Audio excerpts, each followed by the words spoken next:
Vamos abrir a palavra de Deus em Lucas, capítulo 7, Evangelho de Lucas, capítulo 7, de 11 a 17. Em dia subsequente, dirigia-se Jesus a uma cidade chamada Naim, e iam com ele os seus discípulos e numerosa multidão. Como se aproximasse da porta da cidade, eis que saía o enterro do filho único de uma viúva, e grande multidão da cidade ia com ela. Vendo-a, o Senhor se compadeceu dela e lhe disse: não chores. Chegando-se, tocou o esquife e, parando os que o conduziam, disse: jovem, eu te mando, levanta-te. Sentou-se o que estivera morto e passou a falar, e Jesus o restituiu à sua mãe. Todos ficaram possuídos de temor e glorificavam a Deus, dizendo: grande profeta se levantou entre nós, e Deus visitou o seu povo. Esta notícia a respeito dele divulgou-se por toda a Judeia e por toda a circunvizinhança. Vamos orar.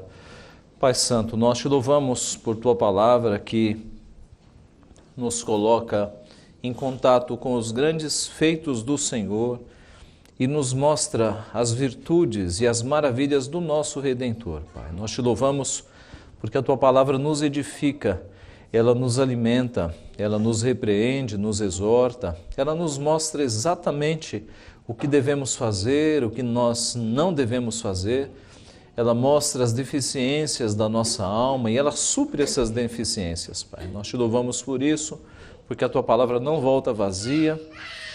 E nós pedimos, Pai, que nesta manhã o Senhor use então o ministro interior, o teu Santo Espírito, a trabalhar as nossas almas, a trabalhar o nosso coração, de modo que os nossos pecados sejam apontados, Pai, sejam corrigidos pelo Senhor, e que o Senhor nos dê o ânimo de termos os nossos caminhos aplainados e endireitados pelo Senhor.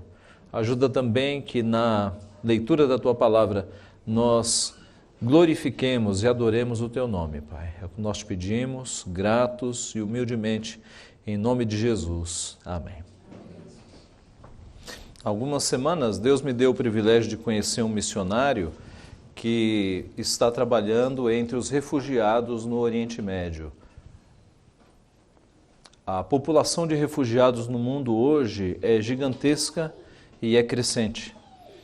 A guerra na Síria tem feito com que famílias inteiras abandonem aquele país, há uma guerra civil ali, famílias inteiras, famílias de bem, abandonem aquele país e busquem refúgio na Europa, no Brasil e especialmente em países que estão ali na fronteira da Síria, no Iraque, por exemplo.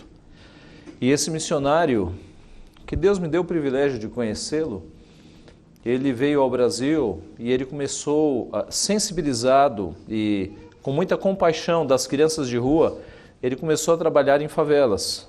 E ele trabalhou muitos anos numa favela aqui próximo do aeroporto. E ali eles conseguiram plantar uma casa de leitura, e eles passaram a evangelizar as crianças ali durante anos. Recentemente Deus tocou no seu coração por causa dos refugiados, ele foi para o Oriente Médio, num país lá, e eu não dou detalhes porque esses missionários no Oriente Médio, eles correm risco de perseguição, mas ele passou a visitar barraca a barraca, naqueles grandes acampamentos de 25 mil famílias, pequenas cidades de refugiados. Imagine uma multidão de barracas em tons claros, brancos, beges, ocupando um grande espaço, com containers nas laterais, onde você tem ali algum tipo de escola, de primeiros socorros, banheiros comunitários, cozinhas comunitárias, uma multidão de pessoas vivendo ali, todas com marcas da guerra, traumatizadas porque perderam pai, mãe, tios, primos. Todos ali têm alguma perda, eles saíram correndo do seu país. E esse missionário com a sua esposa passou a visitar barraca a barraca e ouvir as histórias, ouvir os traumas e observar as lágrimas daquelas famílias e, compadecendo-se dessas pessoas, anunciar a Cristo. A taxa de conversão nos nossos dias de muçulmanos para o cristianismo é enorme. Semana passada, lá na reunião do Supremo Conselho, falou um pastor da igreja de Bagdá, no Iraque. É um pastor, um missionário australiano que deixou a família e foi ser pastor lá em Bagdá. E ele diz que todo dia aparece um muçulmano na sua igreja querendo saber sobre quem é esse Jesus Cristo. E todo mês eles têm batismo. Ele disse, que esse pastor que trabalha lá no Iraque, que cerca de 40% dos muçulmanos no Iraque estão abandonando a sua religião. Estão percebendo que o islamismo é uma religião de morte, de guerra. E por falta de missionários crentes, eles estão indo para o secularismo, para a ideia de sem religião. Mas é um campo fértil, há muitas conversões entre os muçulmanos. O fato é, meus irmãos, que quando nós vemos esses missionários espalhados pelo mundo, é notório o sentimento de compaixão. Eles são homens e mulheres compassivos. Por quê? Porque o nosso mestre era compassivo. O texto que nós temos diante de nós mostra um desses episódios em que Jesus teve compaixão de uma pessoa. O texto fala que esta ressurreição aconteceu numa cidade chamada Naim. Naim é pouco citada na Bíblia. Se não me falha a memória, a única vez que aparece Naim na Bíblia é aqui, nesse episódio.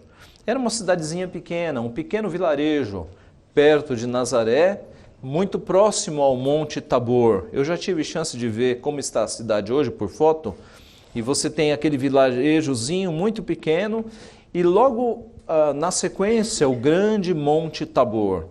E foi nessa pequena cidade, sem muita significância, sem muita importância, que Jesus Cristo deu a honra da sua visita e fez ali uma cura maravilhosa, uma ressurreição. No evento anterior, versículos anteriores, Jesus curou o servo de um centurião que estava quase morrendo. E agora Jesus registra a cura de alguém que estava morto. Há uma progressão. O anterior estava quase morrendo, Jesus curou. Agora o desafio é maior. É um jovem que morreu e Jesus vai ressuscitá-lo. Lucas registrou então este evento para mostrar o grande poder de Jesus. Nós temos registros de 3 pessoas que Jesus ressuscitou no Novo Testamento. Este é o primeiro registro. O registro do filho da viúva da cidade de Naim. Jesus vai tratar de alguém que já está morto. E neste grande milagre nós podemos ver pelo menos 3 características do nosso Redentor. A primeira delas então é a sua grande compaixão. O texto começa falando que Jesus se dirigiu a esta cidade e iam com ele os seus discípulos e numerosa multidão. Os discípulos de Jesus, aqui os 12 e mais outros discípulos e ainda uma multidão. Começa-se a fase, ou já começou a fase, a primeira fase do ministério de Jesus, em que as multidões acompanhavam Jesus. Porque todos querem estar perto de um homem que multiplica pães e peixes. Todos querem estar perto de um homem que cura enfermos, que ressuscita mortos. As multidões o seguiam. É a primeira fase do ministério de Jesus. Numa segunda fase, quando Jesus começa a confrontar pecados, as multidões se distanciam. E ficam até apenas os 12. E Jesus vira para os 12 e diz: vocês querem ir embora também? E aí um dos discípulos diz: mestre, para quem iremos? Só tu tens as palavras de vida eterna. Mas nesta primeira fase, é a fase que as multidões querem pão e circo. Eles querem alimento e querem ver curas, querem ver Jesus agindo. E eis que essa pequena multidão se aproxima de uma cidade e saindo da cidade está um cortejo fúnebre. Naquela época não se sepultavam pessoas dentro da cidade por questões sanitárias. Sempre se sepultavam pessoas fora da cidade. Mas eis que quando Jesus se aproxima, na saída da cidade, e as cidades geralmente eram moradas, há um cortejo fúnebre com uma multidão de pessoas. Era o sepultamento do filho único de uma viúva. E esse é de fato um evento muito triste.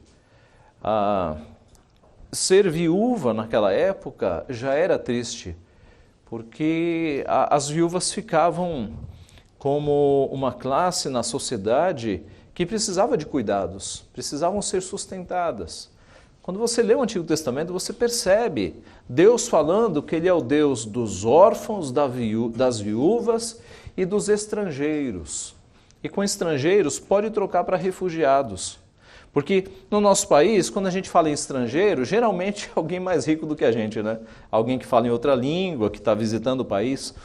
Mas no contexto bíblico, não. O estrangeiro no contexto bíblico é um refugiado. É alguém que foi forçado a sair da sua terra. Ou geralmente por questões de necessidade, porque a sua terra parou de ter alimento e ele foi para um outro país, ou por questões de guerra mesmo. Ele fugiu da sua terra. Então, Deus é o Deus das viúvas, é o Deus dos órfãos e é o Deus dos estrangeiros, dos refugiados. Deus está tratando aqui de marginalizados, de pessoas que viviam à margem da sociedade. E eis aqui uma viúva. As viúvas sempre foram alvo do cuidado de Deus. Vários textos no Antigo Testamento mostram Deus como aquele que cuida, que é o juiz das viúvas. Só que aqui é um agravante. Essa viúva, ela tinha um filho, ao que tudo indica era um filho jovem, e esse filho único agora morreu. Eis que ela está sozinha, ela vai depender dos outros agora, ela não tem geração, ela não tem posteridade, ela não tem netos, ela já não tem marido. E agora o único filho que ela tinha foi levado, tudo indica na juventude, pela morte. Grande multidão ia com ela. Nós não sabemos se a grande multidão é porque ela era uma mulher muito conhecida, possivelmente, cidades pequenas, ou porque a multidão estava compadecida dela. Era uma história tão triste que muita gente foi naquele enterro para consolá-la. O fato é, meus irmãos, que Jesus Cristo se compadece. Diz aqui o texto, verso 12, como se aproximasse da porta da cidade, eis que saiu o enterro do filho único de uma viúva, e grande multidão da cidade ia com ela. Vendo-a, o Senhor se compadeceu dela e lhe disse, não chores. A Bíblia apresenta o nosso Deus como um Deus compassivo. Se as outras religiões e o islamismo entre elas apresentam um Deus como um Deus bruto, um Deus de guerra, um Deus de jihad, um Deus que castiga os ímpios, que mata aqueles que não são da sua religião, o nosso Deus, o Deus verdadeiro, é um Deus compassivo. É um Deus que olha para nós e se compadece das nossas lutas, das nossas dificuldades. O salmista diz que Deus conta todos os nossos passos e Ele colhe as nossas lágrimas no seu odre. É uma figura poética, mas para expressar o cuidado que Deus tem de nós. Nenhuma lágrima que você derrama, Deus não tem conhecimento. No íntimo do seu lar, do seu quarto, aquele choro silencioso, Deus está te acompanhando. É um Deus compassivo. O salmista exclamou assim, nestas palavras, que Deus é sempre compassivo e empresta, e a sua descendência será uma bênção. Salmo 37. Salmo 86, pois tu, Senhor, és bom e compassivo, abundante em benignidade para com todos os que te invocam. Salmo 86, 15, mas tu, Senhor, és Deus compassivo e cheio de graça, paciente e grande em misericórdia e em verdade. Salmo 103, 8, o Senhor é misericordioso e compassivo, longânimo e assaz, muito benigno. Salmo 116, 5, compassivo e justo é o Senhor, o nosso Deus é misericordioso. E tantos outros versículos que nós temos aqui, que mostram que o nosso Deus, embora seja um Deus que se ira contra os pecados, Ele é um Deus que é cheio de misericórdia, cheio de compaixão, que não nos trata segundo as nossas iniquidades. Se Ele fizesse isso, nós seríamos exterminados. Que mandou o próprio Filho por amor a nós, para morrer na cruz, no nosso lugar. É um Deus amoroso, meus irmãos. E aqui nós temos o Deus encarnado, mostrando em atos práticos este amor e esta compaixão.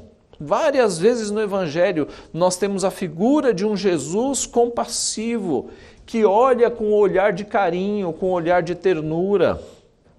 Mateus registrou que em certa feita do ministério de Jesus, vendo ele as multidões, compadeceu-se delas, porque estavam aflitas e exaustas, como ovelhas que não têm pastor. Em outra ocasião, Mateus 14, desembarcando, viu Jesus uma grande multidão, compadeceu-se dela e curou os seus enfermos. Muitos dos milagres de Jesus foram milagres de cura. Por quê? Porque Jesus se compadecia daquelas pessoas. E Jesus curou uma enormidade de pessoas com compaixão. Eis que o nosso Redentor é compassivo, é amoroso, é misericordioso. É a primeira característica que nós temos aqui no nosso texto, do nosso Jesus.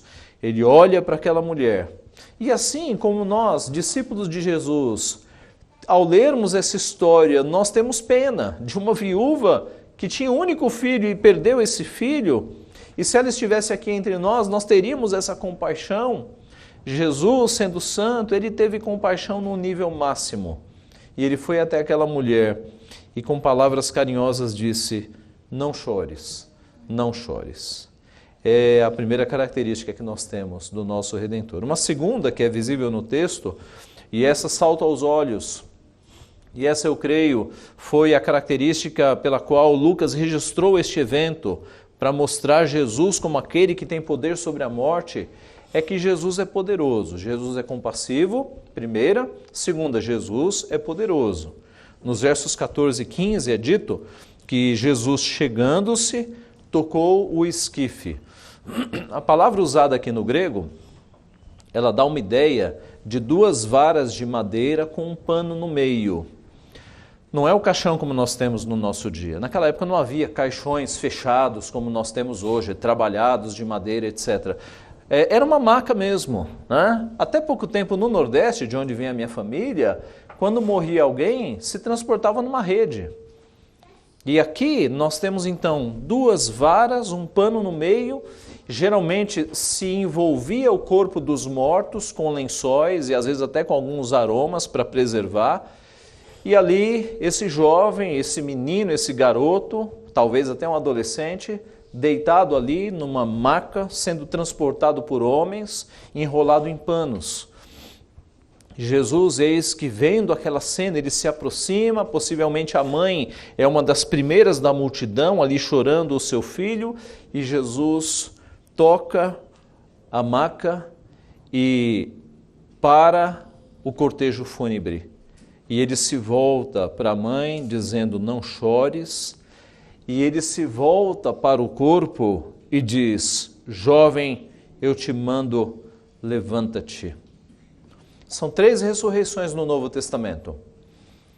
O filho da viúva da cidade de Naim, a filha de Jairo, lá em 8:54, e a Lázaro. 3 ressurreições registradas. E é interessante que nas 3 ressurreições, Jesus age da mesma forma. Aqui ele diz, jovem, eu te mando, levanta-te. Com a filha de Jairo, ele ordena, menina, levanta-te. E com Lázaro, que está num sepulcro com uma pedra, ele manda remover a pedra e diz, Lázaro, vem para fora. São ordens, são imperativos de Cristo sobre a morte. E a gente fica pensando, mortos não ouvem. Como é que esses mortos ouviram a ordem de Deus? E eu fico imaginando, meus irmãos, a palavra de Jesus, que é o Criador dos céus e da terra, e João capítulo 1 nos mostra que todas as coisas foram feitas por intermédio dele, sem ele nada do que foi feito se fez. E Hebreus capítulo 1 diz a mesma coisa, Colossenses 3, atribuindo a Cristo a criação. Eu fico imaginando a voz de Cristo, que é Criador, entrando nos ouvidos e gerando vida, e o sangue voltando a circular, e o coração voltando a bombear, e a respiração retomando, e os olhos se abrindo. Jesus é poderoso, a sua palavra produz vida, a sua palavra ressuscita mortos. Foi isso que ele fez aqui. Jesus tem total poder e autoridade sobre vida e sobre morte. E nestes 3 casos, a sua palavra entrou nos corpos sem vida, frios, e fez com que tudo funcionasse de novo. Sangue, respiração, pulsação, olhos se abrindo. E no caso aqui, o menino, ele acorda e ele se levanta. E diz o texto que ele passa a conversar ali, possivelmente com a sua mãe. Onde está, ó morte, a tua vitória? Exclamou Paulo, ecoando as palavras do profeta. Jesus é poderoso, meus irmãos. Jesus transformou água em vinho. Jesus multiplicou pães e peixes, alimentando a multidão, mostrando que Ele é o pão que desce dos céus, o verdadeiro pão. Jesus curou cegos para mostrar que Ele é a luz do mundo. Jesus curou coxos, aleijados, leprosos. Jesus transformou corações, trocando corações de pedra por corações de carne, transformando vidas. Transformou e ainda transforma. Jesus continua convertendo pessoas. Jesus continua entrando em vidas e transformando vidas. Nós estamos falando aqui de missões, mas Jesus continua convertendo pessoas no nosso meio. Pessoas que estão desiludidas, pessoas que não sabem que caminho seguir, e Jesus entra e enche o coração de significado. Ele dá salvação, Ele dá arrependimento de pecados, Ele lhes dá um novo rumo. E não existe milagre maior do que converter um coração. Só Jesus consegue fazer isso. As terapias, as psicologias, a ciência, nada consegue apagar pecados. Só Jesus Cristo consegue apagar pecados. Só Jesus Cristo consegue dar uma nova vida, um novo começo. É Jesus Cristo quem diz, eis que tudo se fez novo, as coisas velhas ficaram para trás e se fizeram novas. É só Jesus que pode te dar um novo começo de vida. Nenhuma outra pessoa. Jesus é o Criador. Jesus é o que te conhece. Jesus é o que te formou. Só Ele pode mudar o teu coração. Esta viúva viu com os próprios olhos o seu filho abrir os seus olhos e voltar à vida. E voltar para casa. Por causa de Jesus. O jovem sentou-se, passou a falar e Jesus o restituiu à sua mãe. Só Jesus pode fazer isso. Só Jesus pode transformar pessoas que estão mortos espiritualmente em vivos espiritualmente. O nosso Redentor tem todo o poder. Em terceiro e último lugar, além então de Jesus ser compassivo, de Jesus ser poderoso, Jesus mostra aqui o seu chamado messiânico. Jesus é Messias. Jesus é Messias. O verso 16 e 17 nos contam a repercussão. Diz o texto, todos ficaram possuídos de temor e glorificavam a Deus. Imagine se você estivesse lá. Imagine aqui, imagine um enterro desses últimos que você participou, se de repente o morto se levantar. Muita gente ia correr, né? Com certeza, muita gente. Aqui, meus irmãos, as pessoas glorificaram a Deus. Foi um milagre extraordinário. Nós nunca vimos isso, né? A nossa geração nunca viu alguém ressuscitar. A geração de Jesus viu 3 vezes. E alguns viram o próprio Jesus ressuscitando, vencendo a morte. Mais um evento extraordinário, extraordinário. E as pessoas ficaram tão atemorizadas, porque o sentimento anterior era de tristeza. Coitada dessa viúva, perdeu o único filho, já perdeu o marido, agora só tem um filho, perdeu o filho, coitada dessa viúva. Mas eis que surge Jesus, e Jesus muda a situação. E Jesus faz com que o garoto se levante e viva. Todos devem ter ficado arrepiados, estarrecidos, amedrontados por ver algo que eles nunca viram na vida. E eles glorificaram a Deus, porque eles perceberam que aquele era o Messias, que aquele homem vinha em nome de Deus. A fama de Jesus já era um pouco conhecida nessa época, mas a partir dessa ressurreição, ela se alastrou. Diz o nosso texto que eles disseram, grande profeta se levantou entre nós e Deus visitou o seu povo. A expressão máxima de alegria foi: grande profeta se levantou entre nós. Grande profeta. Há aqui, meus irmãos, uma ligação muito interessante entre o milagre e o profeta. Talvez você possa se perguntar: Jesus não deu nenhuma profecia, não profetizou nada, por que eles chamaram Jesus de profeta aqui, se ele não fez nenhuma profecia? É porque, meus irmãos, Deus sempre acompanhou os profetas com poderes, com milagres. Paulo vai falar sobre isso mais lá na frente, em 2 Coríntios, dizendo que os poderes e os dons eram credenciais. Então, para que o povo percebesse que era homem de Deus, Deus dava dons, Deus fazia milagres. E aí o povo falava: é de Deus, vamos ouvir, é profeta. É por isso que nós não cremos que nos nossos dias exista uma pessoa com o dom de cura ou com o dom de revelação. Esses dons, eles cessaram. Eles foram numa época em que havia manifestações de milagres, de poderes, de curas. Ora, Deus continua curando, nós cremos nisso. Deus continua expulsando demônios, nós cremos nisso. Deus continua fazendo milagres, nós cremos nisso. Mas Deus não coloca mais esse dom em pessoas individuais. Qualquer um de nós pode orar e Deus pode fazer a cura, Deus pode fazer o milagre. É nesse sentido que nós somos cessacionistas. Nós cremos que esses milagres sobrenaturais, eles eram credenciais para os homens de Deus. Era um cartão de visita para que o povo visse que era um homem de Deus, com poderes dados por Deus. A sombra dos apóstolos, de alguns apóstolos, curava. As vestes de alguns apóstolos curavam. Era diferente do que nós temos hoje. O Deus é o mesmo, ele continua curando, continua fazendo milagres. Mas a época em que algumas pessoas tinham esse dom específico ficou restrita ao Novo e ao Antigo Testamento. Eram credenciais para que as pessoas crescem na sua mensagem. Hoje a mensagem já está escrita, ela já está crida. Aqueles que entendem, aqueles nos quais Deus abre o entendimento, eles compreendem que é palavra de Deus. Em outras palavras, você não precisou de um milagre para crer que Deus fala através da palavra. Precisou? Precisou do milagre no teu coração, mas você não precisou de um milagre físico.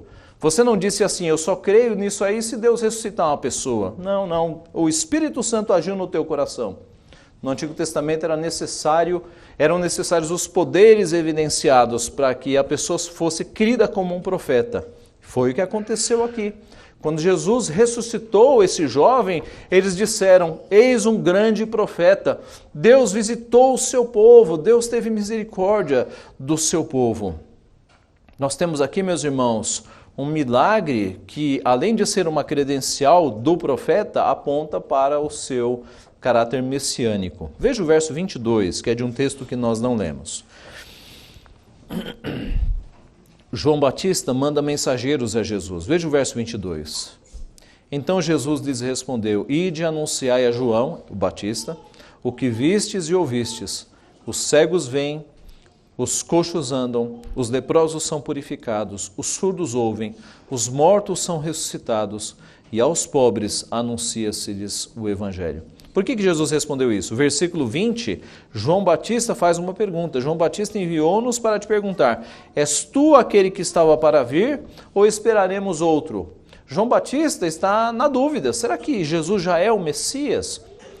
E aí a resposta de Jesus é: diga para João Batista que os cegos veem, os coxos andam, os leprosos são purificados, os surdos ouvem, os mortos são ressuscitados, e aos pobres anuncia-se-lhes o Evangelho. Jesus diz: confira aí, João Batista, confira aí com as profecias, para ver se não está acontecendo tudinho que está escrito a meu respeito. Então, com essa primeira ressurreição de 3, Jesus começa a cumprir, ou começa a cumprir de uma forma integral as profecias messiânicas, de que o Messias faria grandes feitos, ressuscitaria pessoas. Então, esse texto é importante porque ele apresenta uma credencial de Jesus como Messias, meus irmãos. Temos que falar aqui que a ressurreição destas 3 pessoas, do filho da viúva, da filha de Jairo e de Lázaro, são ressurreições diferentes da de Jesus Cristo. Porque essas pessoas foram ressuscitadas e viveram alguns anos. Nós não sabemos quanto tempo esse jovem viveu. Talvez tenha até morrido de velhice, mas morreu. Ele não está mais entre nós. Lázaro ressuscitou, viveu um período e morreu. A filha de Jairo, a mesma coisa, ressuscitou, viveu um tempo e morreu. A ressurreição de Jesus é diferente porque Jesus ressuscitou e nunca mais morreu. Jesus está vivo até hoje. É por isso que a Escritura chama Jesus de primícias dos que dormem e primogênito de entre os mortos. Porque Jesus inaugurou um tipo diferente de ressurreição. Uma ressurreição em que ele teve e nunca mais vai morrer. Ele é o nosso modelo. Ele inaugurou um tipo que nós seguiremos. No dia em que nós formos ressuscitados, vai ser para não morrer nunca mais, para viver para sempre. Então Jesus é o único que ressuscitou até hoje e que está vivo. Um pastor próximo meu diz que há um homem no céu, porque ele ressuscitou e ele é homem e Deus, e ele está vivendo já nessa dimensão espiritual que nós chamamos de céu. E um dia nós seremos ressuscitados à sua semelhança, para não morrer nunca mais. Meus irmãos, concluindo, nosso Senhor é compassivo, nosso Senhor é poderoso, nosso Senhor é o próprio Messias, é o Redentor. Sendo compassivo, Ele se importa com você, já falamos sobre isso. As tuas lágrimas não são em vão, os teus sofrimentos, as tuas ansiedades, tudo isso é conhecido do Senhor. E é um exercício que faz bem até para você derramar essas coisas em oração diante do Senhor. Ele já conhece todas, mas experimente levar todas as tuas ansiedades ao Senhor para o teu bem, para que Ele alivie o teu coração, para que Ele fortaleça o teu espírito, a tua alma. Faça isso no secreto do teu quarto, tranque a porta, ajoelhe-se, derrame a sua alma, como fez Ana, mãe de Samuel. Derrame a sua alma diante do Senhor e Ele vai aliviar o teu coração e Ele vai te tranquilizar e Ele vai renovar as tuas forças, porque Ele é compassivo. Ele não é um Deus autoritário que não se preocupa com coisa pequena. Ele se preocupa, eu repito, com cada uma das nossas lágrimas. Agora, uma outra aplicação. Nós somos discípulos de Jesus. Espera-se dos discípulos comportamento igual do Mestre. Então nós temos aplicações aqui. Sendo discípulos de Jesus, nós temos sido compassivos. Como é que está essa área na tua vida? Você que tem pais que não são tão velhos, você tem sido compassivo com os seus pais? Os pais sofrem pelos filhos. Na cabeça dos teus pais, você vai ser criança para sempre. Então, você sofre. Eu sei. Mas eles sofrem também. Você tem sido compassivo com os seus pais? Você tem percebido o quão difícil é ser pai e ser mãe nos nossos dias, em dias em que os jovens estão se drogando, em que os jovens estão fazendo coisas erradas? Eu me refiro agora aos adolescentes e aos mais jovens. Sejam compassivos com os seus pais. Um dia você vai ter filhos e aí a ficha vai cair, você vai entender. Comigo foi assim. Eu fui um adolescente muito difícil. Quando eu virei pai, aí eu percebi. Então, seja compassivo com os seus pais. Você que tem pais mais velhos, é gritante o descaso de alguns filhos com os pais mais velhos na nossa cidade. Os asilos estão cheios. E não há problema se a família decidir colocar um pai ou uma mãe no asilo. Esse não é o problema. O problema é você largar o seu pai e a sua mãe no asilo e nunca mais ir visitá-lo. E isso acontece aos montes na nossa cidade. Como é que você tem cuidado do seu pai e da sua mãe que são mais velhos? Você tem demonstrado um coração compassivo? Você tem cuidado deles? Ah, pastor, mas eles não são crentes. Pois é, ainda a sua responsabilidade tornou-se maior ainda se eles não são crentes. Se você é crente, você tem que revelar o amor de Deus na tua vida. Aí sim, ainda mais você tem que ser compassivo. Se nós somos, eu repito, discípulos de um Redentor que era tão compassivo, como nós não seremos compassivos? Nós temos que imitá-lo, e imitá-lo na nossa família primeiro. Você, esposa, tem sido compassiva com o seu marido? Você, marido, tem sido compassiva com a sua esposa, com seus filhos, com seus parentes? Nós vivemos num mundo cínico, um mundo que muita gente na nossa sociedade, muita gente se tornou insensível, não é? Não se compadece mais com o sofrimento. Há tanto sofrimento, você sai na rua e vê pessoas dormindo na rua e você acaba se acostumando com essas coisas. O teu coração já não se compadece mais, não é? Mas isso não é bom. É bom que a gente tenha coração compassivo. É bom que a gente não se acostume com o sofrimento, que nós não sejamos cínicos, porque o nosso Redentor não era. O nosso Redentor, ele olhava para o sofrimento e ele se importava. Como é que está o teu coração nesse sentido? E falando da família da fé, nós temos na nossa igreja viúvas que, pela graça de Deus, não passam necessidades físicas. A família tem cuidado das viúvas da nossa igreja, mas passam por necessidades emocionais. Nós temos viúvas tristes na igreja, algumas perto da depressão. Você vai conhecê-las na medida em que você conversar, na medida em que você se aproximar. Nós temos não órfãos aqui na igreja que não tiveram pai e mãe, mas nós temos pessoas aqui na igreja cuja mãe e cujo pai saíram de casa, ou que foram colocados para fora de casa. Se você não conhece, comece a conversar mais com os teus irmãos na fé, e você vai conhecer essas pessoas. Nós temos que ter sensibilidade, meus irmãos, conhecer as necessidades dos nossos irmãos, orar com eles. Nós temos pessoas aqui na igreja que estão impossibilitadas de vir à igreja por enfermidade física. Quando foi a última vez que você visitou essa pessoa? Não vou dizer nomes para não constranger ninguém. Quando foi a última vez que você visitou? Quando foi a última vez que você deu uma ligadinha para essa pessoa? Para que ela se sentisse amada? Irmãos, nós temos que ser sensíveis. Nosso Redentor nós somos discípulos, nós temos que imitá-lo, nós temos que ser compassivos. Uma aplicação aqui mais específica para jovens e adolescentes. Não seja nas redes sociais, e hoje jovens e adolescentes têm muito do seu dia nas redes sociais.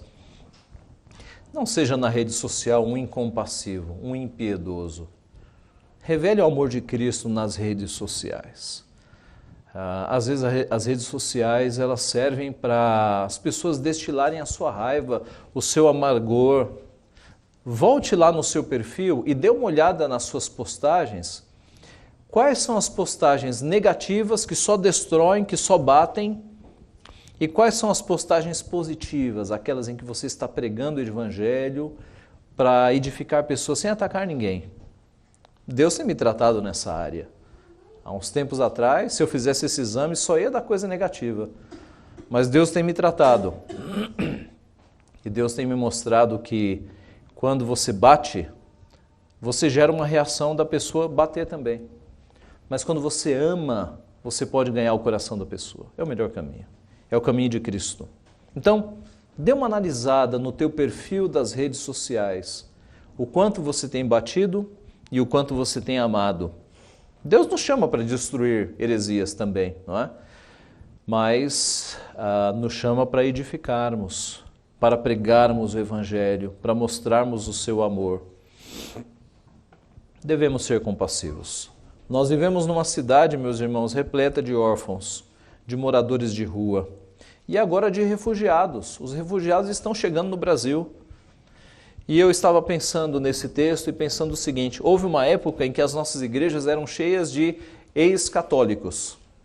Hoje, pela graça de Deus, elas estão cheias de irmãos, que já eram irmãos, ex-pentecostais, não é? Está cheio aqui. Esperamos o dia, e que seja breve, em que nós tenhamos a igreja cheia de ex-muçulmanos. Chegou a hora, meus irmãos, e eu sei que Deus já tem tocado no coração de alguns nesse sentido. mas eles estão em São Paulo. Os refugiados estão chegando e nós temos que de alguma forma mostrar o amor de Cristo para os muçulmanos, não apenas os que vêm da Síria, mas os que vêm de países africanos. Ande no centro de São Paulo e você vai ver o tanto de refugiados vindos de países da África. E eles são refugiados, e o nosso Deus ama os refugiados, o nosso Deus diz que Ele é o Deus dos refugiados, dos estrangeiros, e nós temos que agir. Vamos orar nesse sentido. Eu não trouxe nenhum plano aqui, mas vamos orar para que Deus nos use nesse sentido, para atingir as pessoas da cidade que carecem do amor de Cristo. Deus nos deu esse amor, e nos deu não é para a gente guardar, não é para a gente espalhar, para a gente ser usado de alguma forma. Vamos orar, e Deus vai levantar pessoas, e Deus vai nos usar desta forma. Sejamos compassivos em todas as relações, sejam presenciais, sejam virtuais, sejam telefônicas, sejamos compassivos, porque assim nós revelaremos quem é o nosso Mestre, o nosso Redentor, que tão compassivo foi, olhando para pessoas que nem têm nome.